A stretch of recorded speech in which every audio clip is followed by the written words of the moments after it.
Olá, boa noite. Começamos agora a nossa 10ª leitura, Fez, de hoje. O livro é As Constelações Familiares, Reconhecimento das Ordens do Amor, por Bert Hellinger. Essa leitura é por Gabriele Tenhauvel, algo assim. A leitura não, perdão. A conversa, né, sobre esse livro. Ela é psicóloga, consteladora, e ela começa a fazer umas perguntas para o Bert e ele responde através do reconhecimento das ordens. Vamos lá.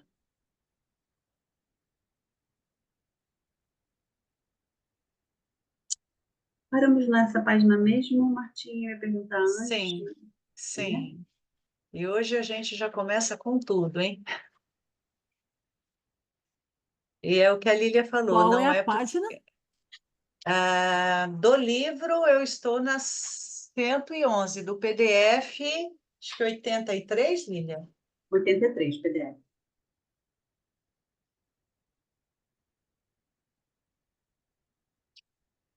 Podemos?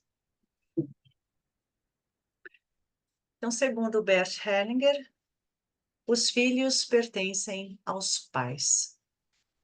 A adoção e o incesto. Eu me recordo de um caso num de seus seminários. Isso, Gabriele perguntando, comentando com Bert. Eu me recordo de um caso num de seus seminários. Ali estava uma mulher que tinha adotado 2 crianças e depois teve 2 filhos naturais. Após um determinado tempo, o Senhor interrompeu o trabalho fazendo o seguinte comentário: quem ficou por muito tempo num caminho errado já não pode voltar atrás. Isso chocou muitas pessoas. O choque vem do reconhecimento da realidade. Mas o Senhor disse que a adoção desrespeita a ordem. No entanto, em nossa sociedade, ela é considerada um grande ato social e os pais adotivos são muito respeitados. Se alguém adota uma criança porque não pode ter filhos e quer tê-los dessa forma, isso é uma grande interferência na ordem, pois os filhos pertencem aos pais. Não considero uma boa ideia dizer a uma jovem mãe, em vez de abortar, entregue a criança para adoção. Nós cuidaremos dela e lhe daremos o que for necessário. Seria melhor dizer, aceite a criança. Se ela e o pai ainda não podem cuidar do filho, os avós maternos ou paternos ou parentes podem ajudá-los, acolhendo-o. Dessa forma, pode-se resolver o problema mais urgente e a criança permanece na família. Mas o fato de entregar simplesmente uma criança para adoção ou adotá-la sem necessidade premente gera uma grande culpa. A adoção é justificada quando as crianças não têm ninguém. Se, por exemplo, ambos os pais morreram ou a criança foi abandonada, é um ato justificado e nobre acolher e criar essa criança. É uma grande injustiça adotar crianças levianamente e tomá-las dos pais e avós. É uma injustiça, em primeiro lugar, com a criança, que é tomada dos pais e da família. Em segundo lugar, com os pais que estão em dificuldades e dos quais se toma a criança desse modo. E, em terceiro lugar, essa atitude impede que se reconheça o fato de que as pessoas são capazes de arcar com o próprio destino.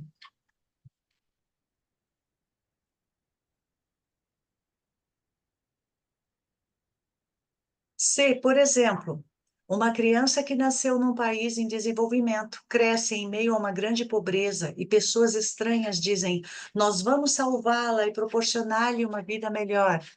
Pode ser que elas não ajudem realmente a criança. Assim, não se confia na coragem dela de aceitar a própria família e seu destino. Mas isso pertence à sua grandeza. Observa-se que os pais adotivos sentem-se culpados com essa forma de adoção, pois às vezes pagam a adoção com uma perda na família. Pode acontecer, por exemplo, de perderem um filho natural. Às vezes, a mãe adotiva fica grávida e aborta espontaneamente esse filho, sacrificando-o. Muito frequentemente, os pais adotivos se divorciam e um dos parceiros é sacrificado como resgate pela criança adotada. Mas existem também centenas ou milhares de casos em que a adoção tem êxito. Existem muitas famílias adotivas e filhos adotivos felizes. O que digo é válido para adoções levianas, quando alguém quer uma criança para si em vez de confortá-la nos momentos difíceis.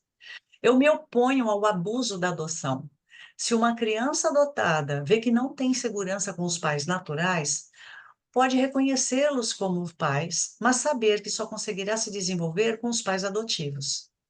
Por outro lado, se os pais adotivos adotaram uma criança e esta não se desenvolve bem, talvez por terem agido levianamente ou desvalorizado os pais da criança, não podem simplesmente livrar-se da criança. Precisam suportar as consequências como resultado de uma culpa. Isto é, para o Senhor, a adoção é basicamente algo com o qual se deve ser extremamente cauteloso. Exatamente. Eu sou a favor da tutela e não da adoção, porque ela tem um caráter temporário. Mas o medo dos tutores é de que a criança possa ser tirada de sua guarda a qualquer momento, sem que tenham certeza de que poderão ficar com ela. Se eles cuidarem bem da criança, certamente ficarão com ela.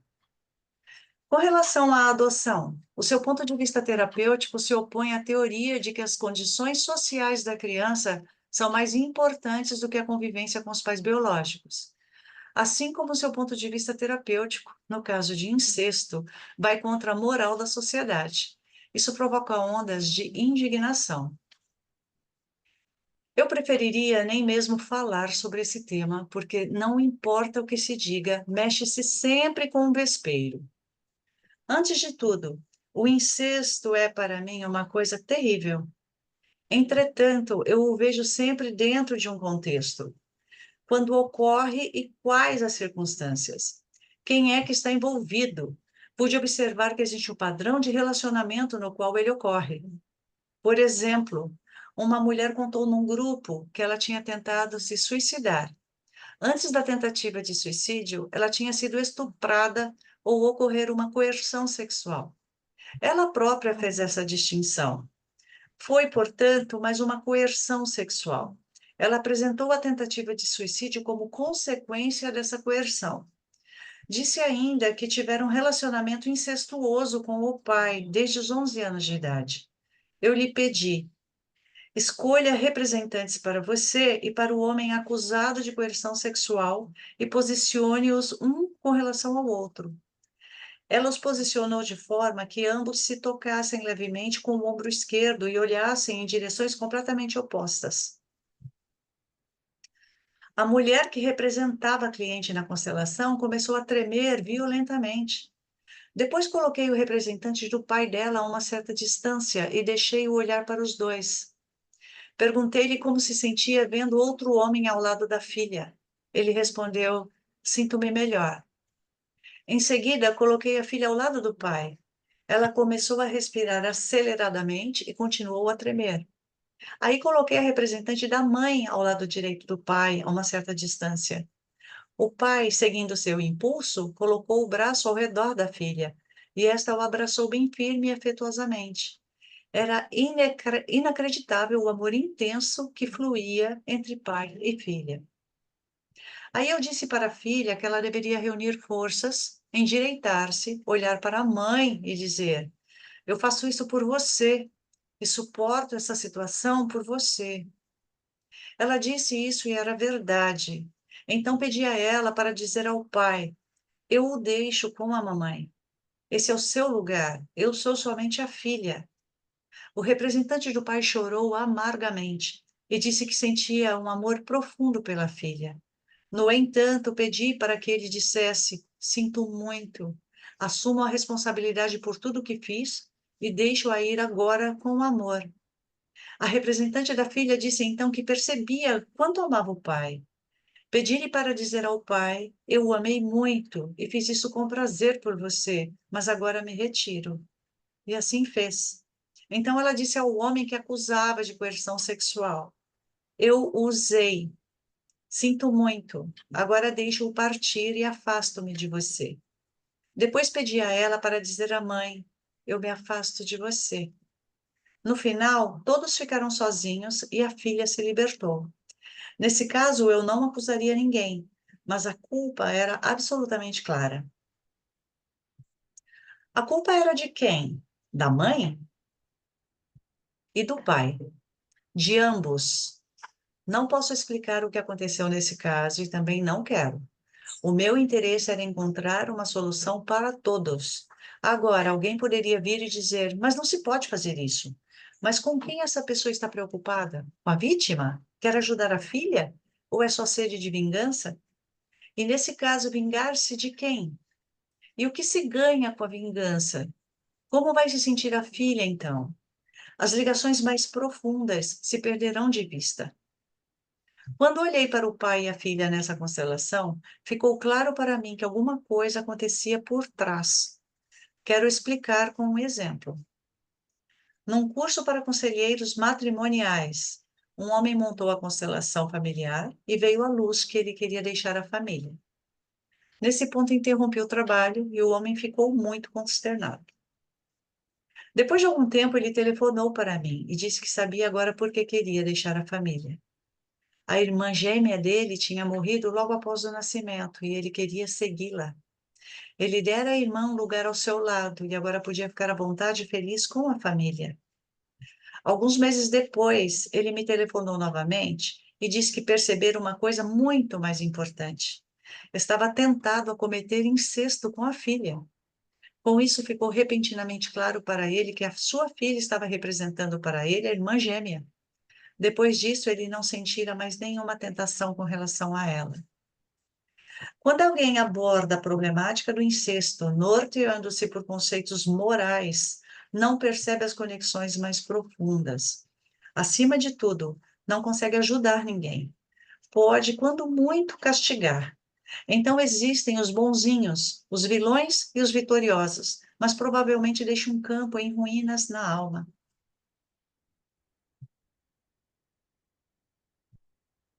Vamos dar uma paradinha aqui? Tem muita coisa para ser falada. Ok. Então vamos voltar lá para a adoção, né?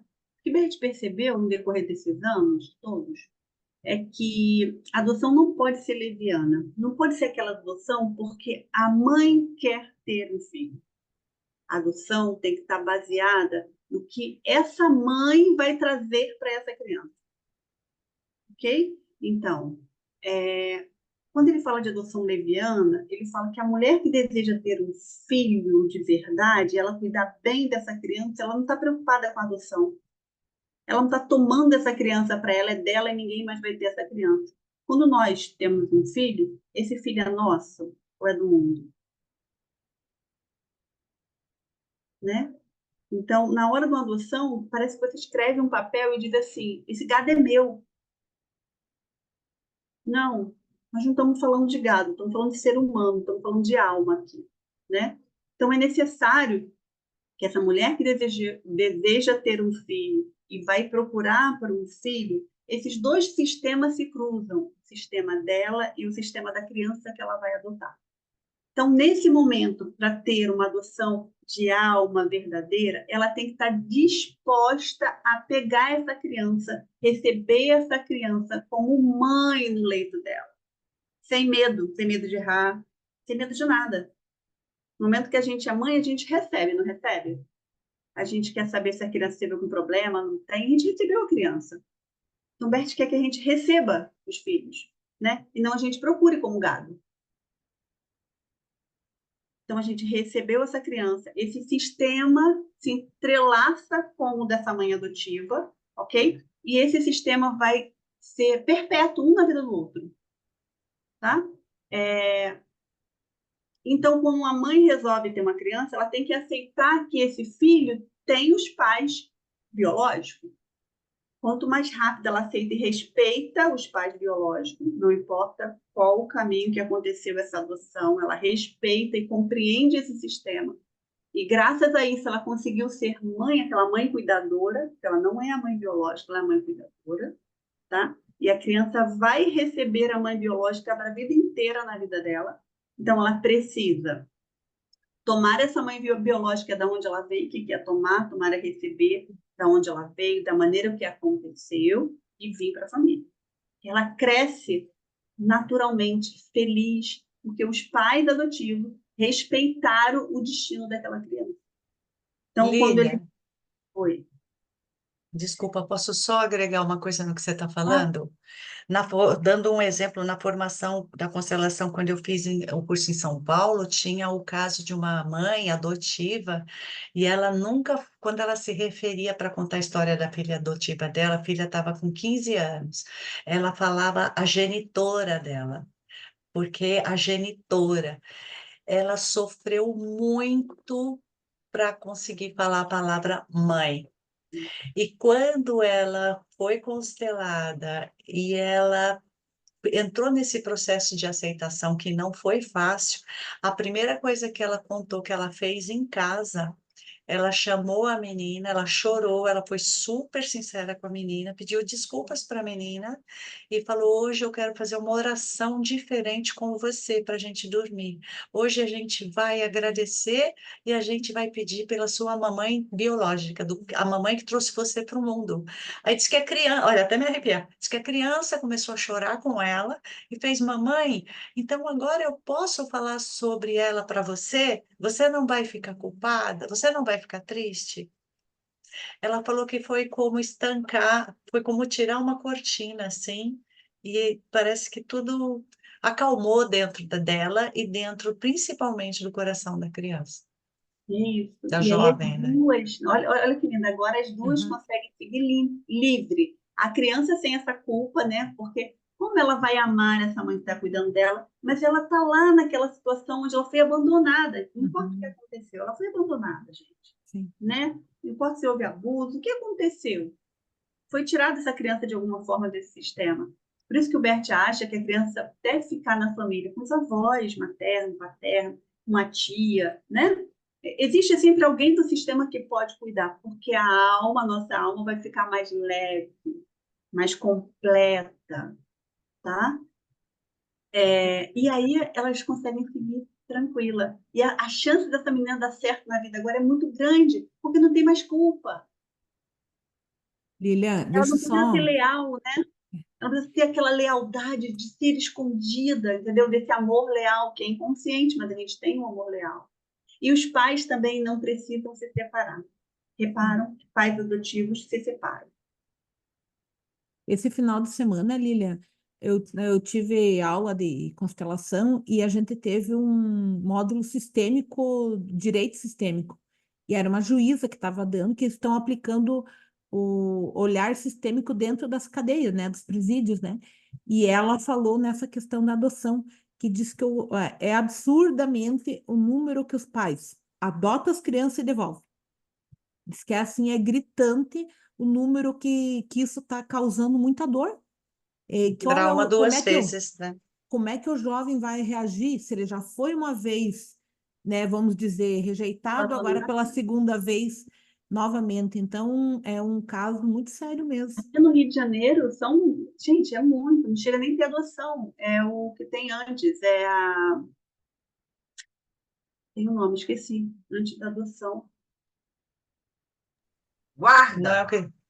É a guarda, mas é a guarda, né? Então, o que acontece? Muitas crianças passam por 5 lares e às vezes não conseguem, tá? Então, presta atenção, ela foi já rejeitada pela mãe, pelo pai, pela família de origem, né? E aí existe todo um processo por detrás dessa criança. São vários abandonos, né? Mas é muito legal isso. Aqui no Rio tem as constelações. Eu falo que está entrando com muita força aqui nos presídios femininos, muita força. É um movimento lindo. Eu sou inscrita, eu fui uma única vez, mas não consegui mais. Mas esse movimento é lindo, Uhum, é lindo. escutando ela contar, assim, que eles têm um esquema, ela trouxe uns depoimentos de uns presidiários que estavam lá e que estavam ali, sei lá, anos, e assim, depois que começaram a fazer os movimentos sistêmicos, ela disse que foi diminuindo as pessoas dentro daquela cela, assim, absurdamente, porque começou a movimentar o caso, pessoas que estavam lá há 20 e poucos anos, que ninguém da família aparecia, de repente começou a vir o pai, vinha o irmão, vinha até a família de quem ele tinha machucado, sabe? Ela contando assim, e trazendo os depoimentos, era muito lindo mesmo. É um movimento de alma, né? É um movimento De realmente de alma. alma. A gente não pode falar nisso conscientemente, a gente tem que entender que é um movimento muito grande, é sistêmico, né? E nesses lugares tem assassinos. Então a gente tem que ter um olhar cada vez mais neutro, sem Neutro, isso. julgamento. E eu Isso, falo que não é um olhar piedoso, não. Que Bert, no momento, pediu para a gente ter piedade, não. Pelo não, não, não. contrário, é a gente ser neutro. Atrás de Neutro, cada isso. pessoa existe um sistema. E algo Uhum, precisa ser cumprido porque saiu da ordem. uhum, É só isso. uhum. Nossa, é lindo, lindo. Você contar assim, a gente ficava escutando assim, ficava encantado. E quando você trouxe a adoção agora, foi bem gritante o que ela trouxe, assim, sabe, de filhos que não iam visitar os pais, né, na cadeia, e de repente começaram a ir, conseguiram abertura para ir e tal, e o cara sair cedo e depois ainda mandar mensagem para a juíza que ele se tornou amigo, deixar recado dentro do presídio para passar para ela que ele agradece pela mudança de vida que ele teve, que ele agora reconhecia a família, reconhecia... É muito lindo, muito mágico. É, realmente. A gente precisa crescer isso aqui. Quando você fala isso, me dá uma força de poder levar esse trabalho, de estar mais presente nesse trabalho junto com o Ministério Público, né? É da juíza Lissandra, não me lembro o sobrenome dela, mas é de Charqueada, ali do Rio Grande do Sul.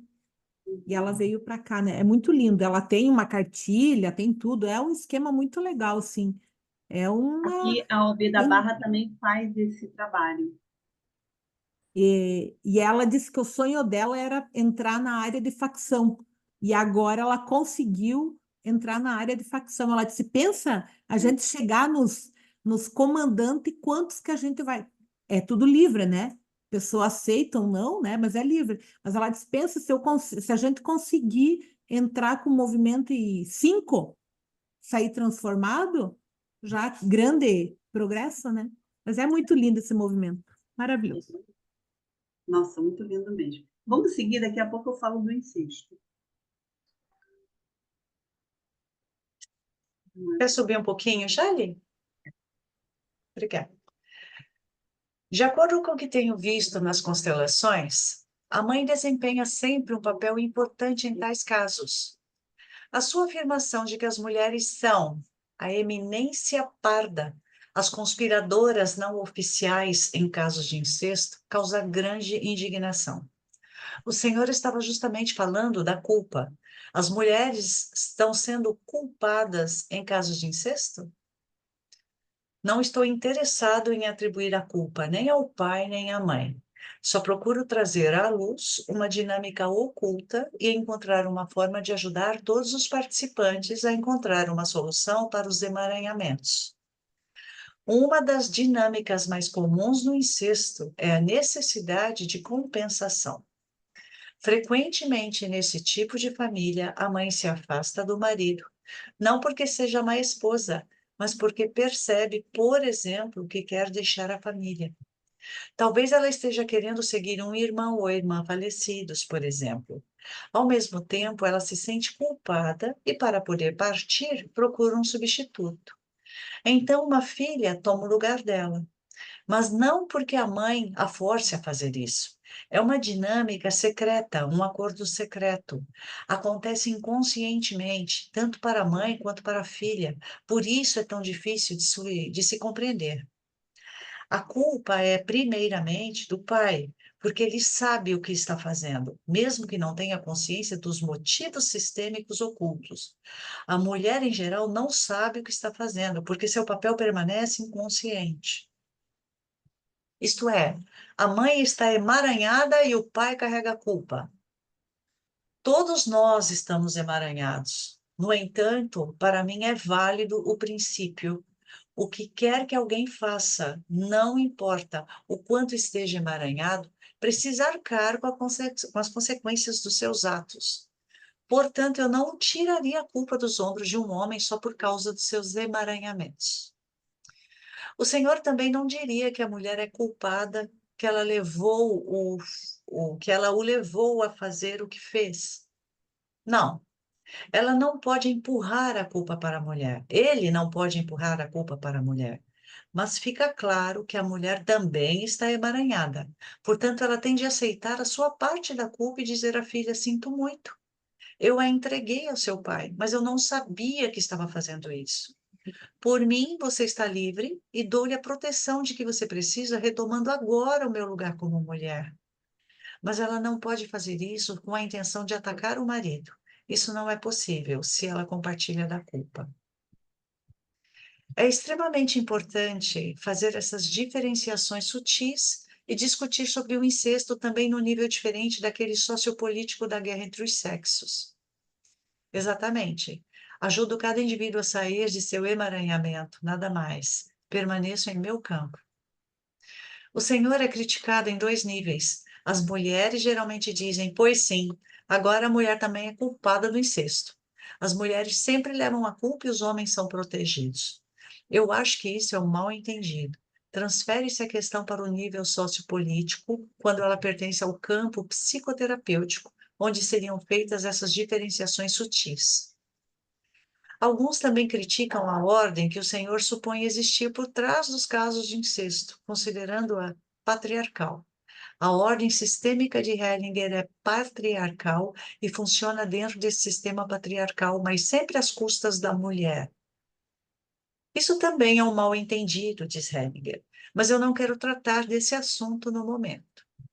Gostaria de mencionar mais um aspecto a ser considerado para a solução nos casos de incesto. Através da experiência sexual, surge um vínculo entre o agressor e a vítima. Esse vínculo acaba impedindo a criança de se entregar plenamente a um outro parceiro no futuro. Esse primeiro vínculo é bem profundo. Por isso é importante a filha dizer: eu me afasto de você agora. E o pai, por sua vez, dizer: eu a deixo partir e arco com a culpa. Isso desfaz o vínculo. Nessa solução, a filha também diz: eu fiz isso por você com prazer. Por quê? Nem sempre é assim. Mas se a frase traz uma solução, é porque a filha entra em contato com o amor que tem pelo pai. Pois o amor estava lá. Se esse amor é reconhecido, a filha pode se afastar dignamente e se entregar com amor a um outro homem como mulher. A condenação tem efeito negativo porque perpetua o vínculo em vez de desfazê-lo.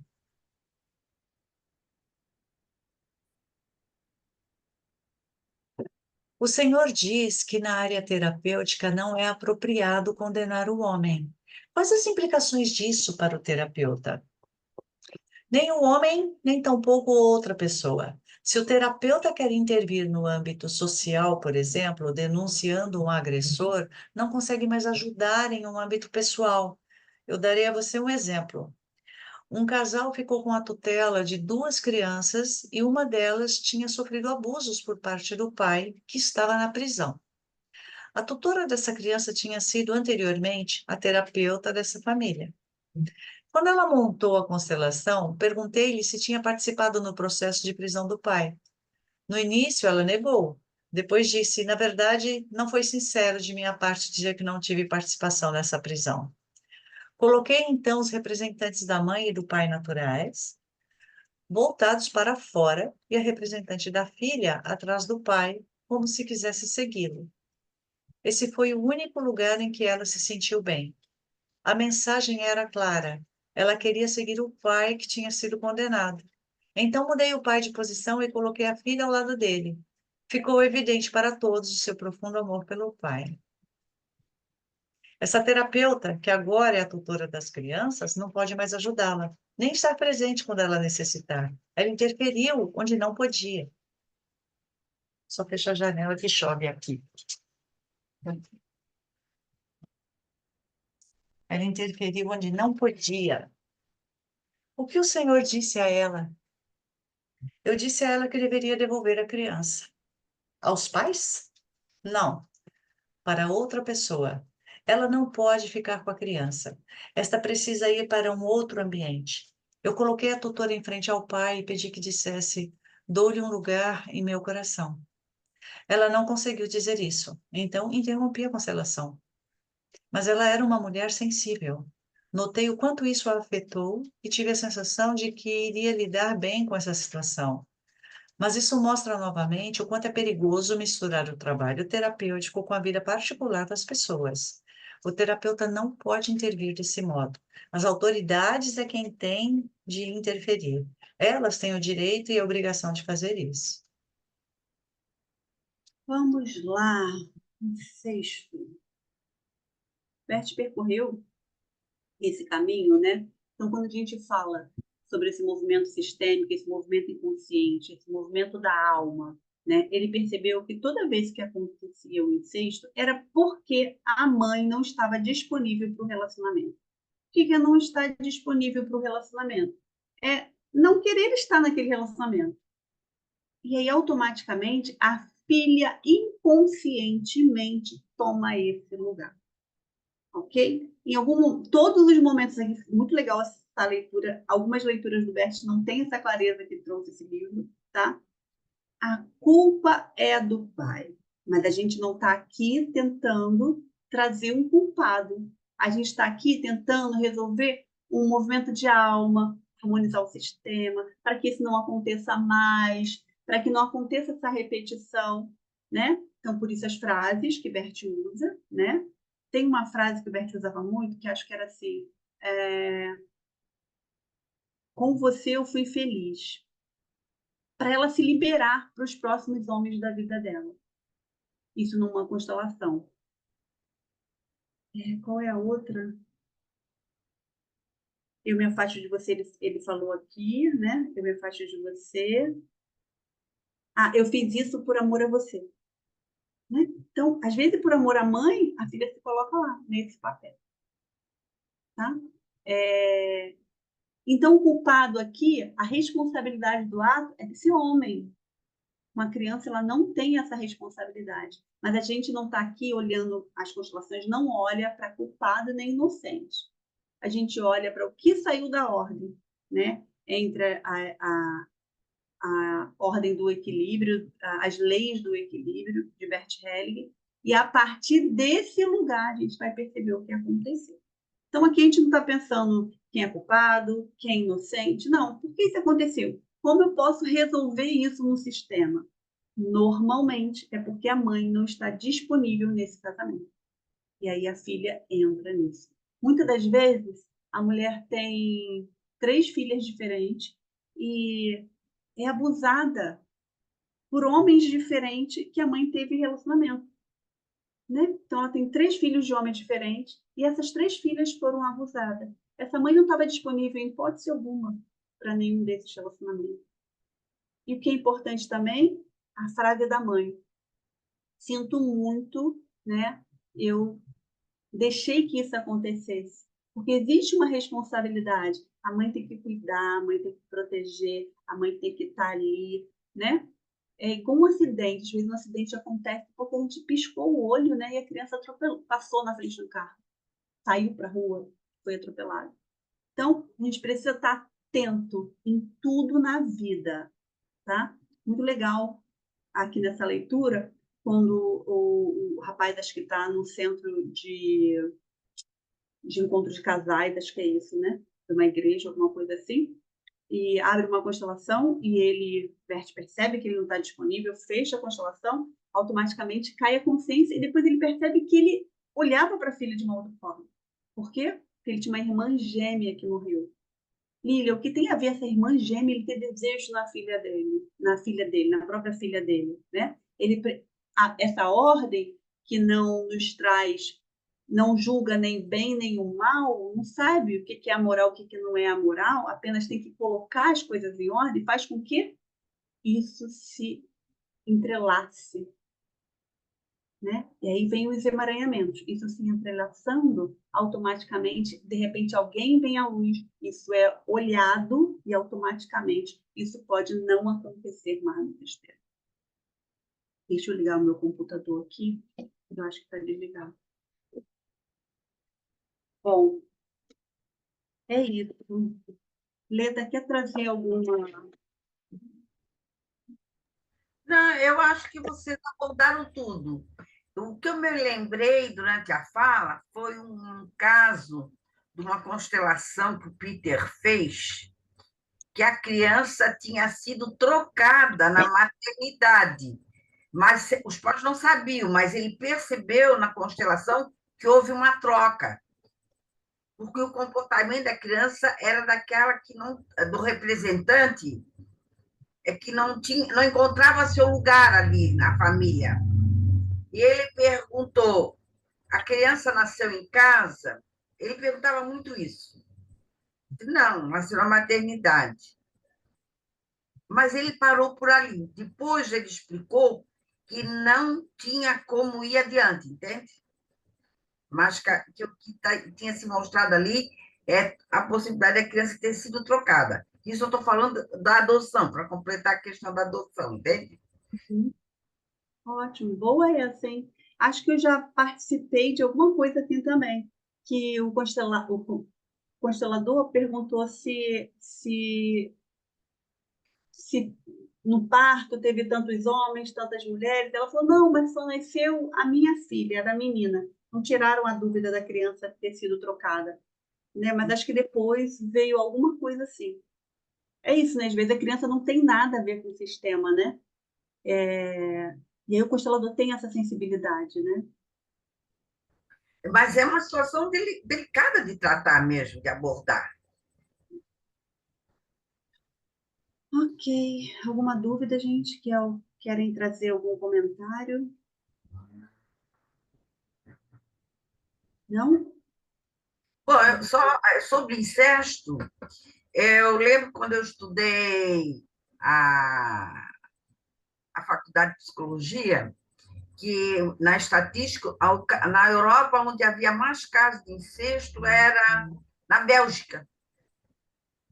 E eu achava muito estranho, mas na realidade a Bélgica é um país assim meio nublado, as famílias ficam muito dentro de casa, inclusive as estradas são tudo iluminadas, ele tem toda uma situação geográfica que também favorece e também deve ser algo que vem de muito tempo.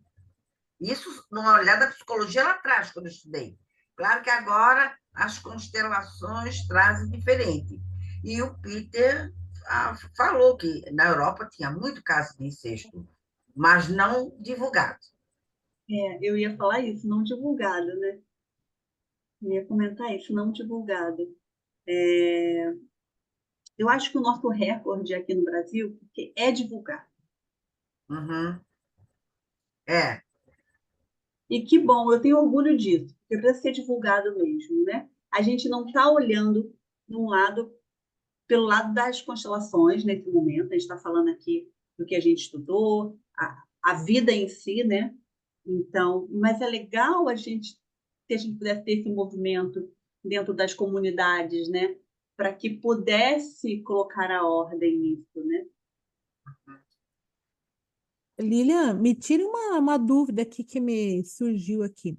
Por exemplo, assim, tá, acontece um incesto e provavelmente, né, vamos imaginar que era tudo escondido, ninguém jamais poderia saber disso e tal.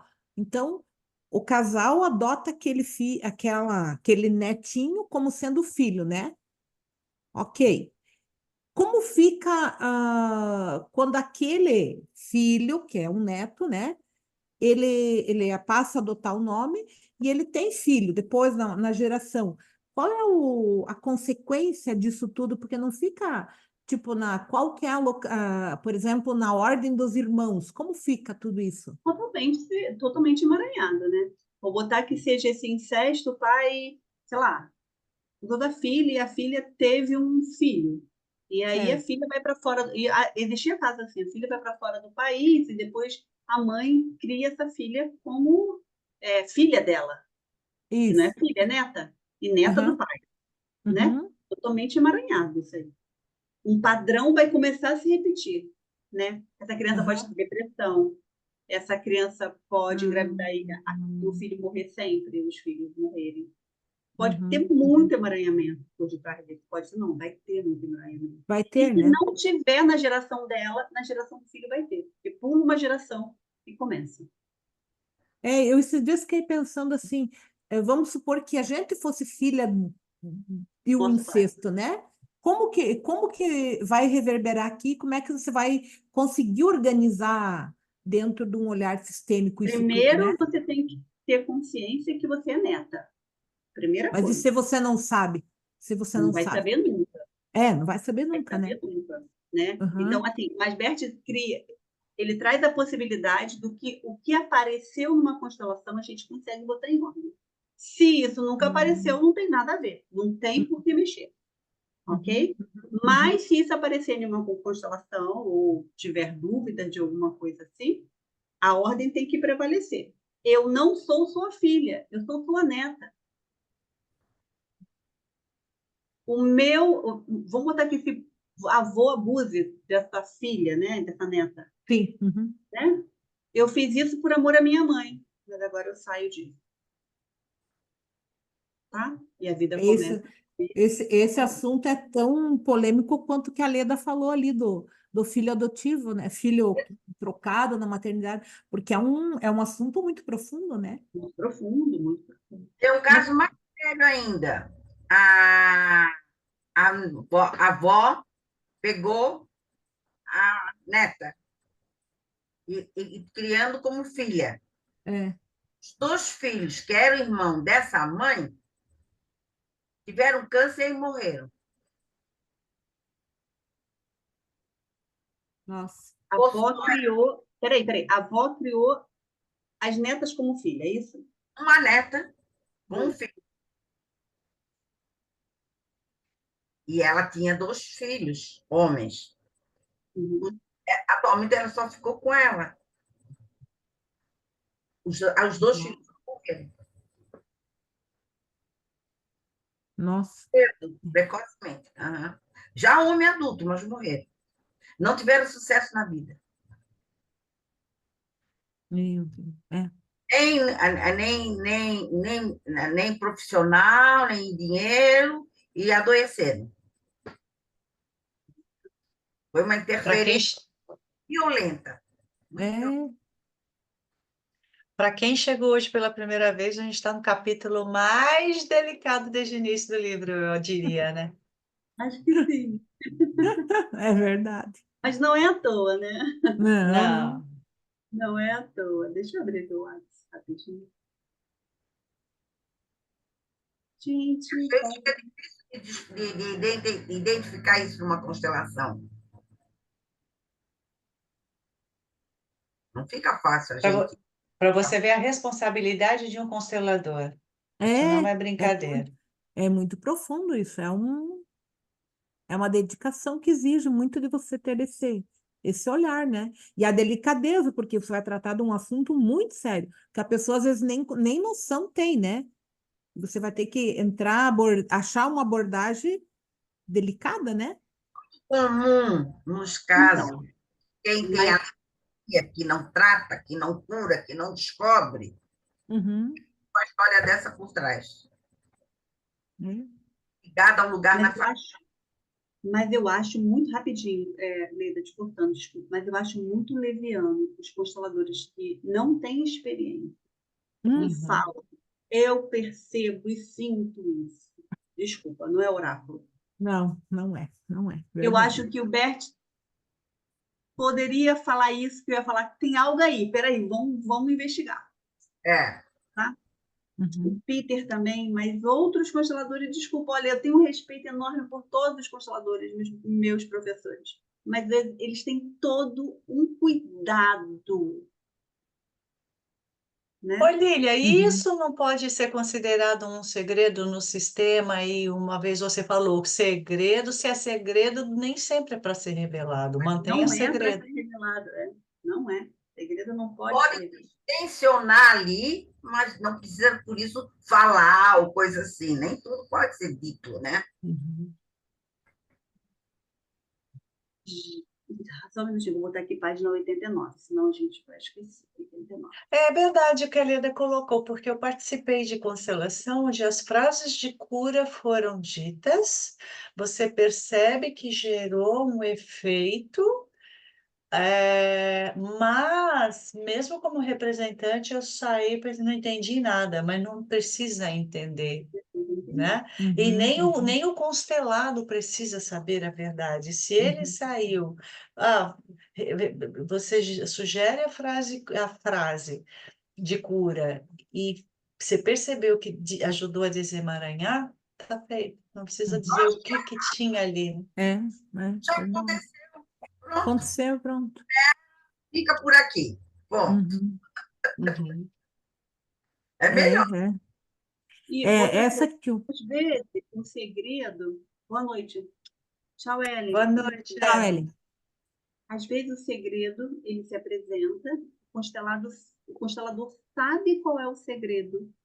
E você fala uma frase, e lá na frente o segredo se apresenta para a família. Uhum. Lília, você acredita que aquele segredo, menina? E eu falo, ai, que bom, e aí? Pronto. O segredo permeia sistema, ele salva sistema, tá, gente? Então, o segredo ele é revelado conforme ele queira ser revelado no sistema. Pode ser que não se revele nunca, e pode ser que ele se revele depois para a família, mas não é o constelador que tem que falar qual é o segredo. Porque, às vezes, a própria doença, por exemplo, o caso da alergia que eu falei, que teve 2 casos agora recentes que a gente viu, aquela alergia está segurando, mantendo o sistema em equilíbrio. A gente não tem nem que tratar da alergia, deixa que ela está a serviço de alguma coisa. Olha, esse aspecto é interessante. Não é? Não dá para ficar muito. A gente não tem como desvendar tudo. O que é importante é a ordem. O que eu faço com a ordem, sabe? Ok, a alergia está no sistema há quanto tempo? 5 gerações. Ok, ela pertence. Uhum. Dá um lugar para a alergia, aceita a alergia, acolhe a alergia. A quantidade de alergia que existe no mundo tem um sentido disso. Como eu trato a alergia? Entende? Eu estou reclamando demais, suporto essa alergia. Como é que eu trato? Quando uma criança, por exemplo, minha filha tinha rinite alérgica, e tinha um ursinho de pelúcia, com 2 anos descobriu, e tirou tudo isso, certo? Não podia ter tapete, podia ter cortina, podia ter opção de coisa. Como eu tratei a alergia dela? Negou, Sabe? E hoje, repeliu, né? li tudo que pudesse provocar alergia nela, mas ela Por não, amor, por amor. não Ó. diminuiu. A alergia não diminuiu, de hipótese alguma. Um dia desse, que ela voltou a ter novamente agora, sabe? Eu fiquei olhando para isso, sabe assim, olhando dentro internamente, falei, o que eu fiz com tudo isso, sabe? E qual foi o movimento que eu fiz agora? Acertei a alergia. A Renise, esteja muito bem-vinda, você faz parte, sabe? Não tinha tapete no meu quarto, uma das coisas que eu botei agora, 2 meses no tapete no meu quarto. Resumindo, a alergia dela tá diminuindo. Sabe? Diminuindo. E eu não precisei constelar isso. Eu constelei isso aqui, ó, no meu coração. Na minha intenção, sabe? Ok, nós somos uma família de alérgicos. Ok, nós somos uma família de rinite. Ok, seja muito bem-vinda. Ok?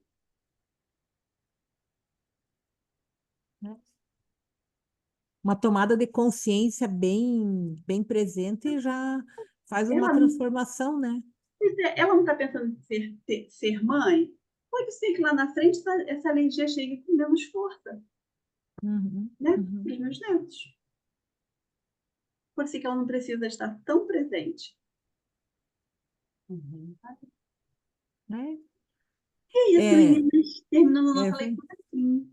Eu só vou. Peraí. E a próxima não vai ser menos polêmica. não.